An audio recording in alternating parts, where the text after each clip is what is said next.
अगर आप 1966 से पहले गल्फ़ कंट्रीज़ में होते तो आपको इन करेंसीज़ को एक्सचेंज कराने की ज़रूरत कभी पड़ती ही नहीं, क्योंकि Kuwait, Bahrain, Qatar, Oman, UAE इन सारे देशों में इंडियन रुपीस का ही इस्तेमाल किया जाता था।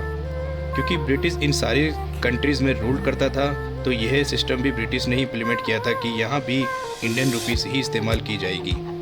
इंडिया के इंडिपेंडेंस होने से पहले और इंडिपेंडेंट होने के कई सालों तक इन सारे देशों की ऑफिशियल करेंसी भी इंडियन रुपी ही थी।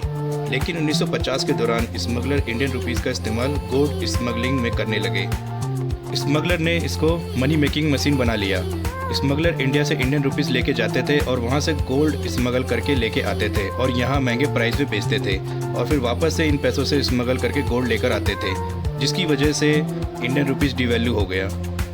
और फिर इस प्रॉब्लम को सॉल्व करने के लिए 1959 में आरबीआई ने गल्फ़ कंट्रीज़ के लिए गल्फ़ रुपीस इंट्रोड्यूस किया, जो कि स्पेशल गल्फ़ कंट्रीज़ के लिए ही था।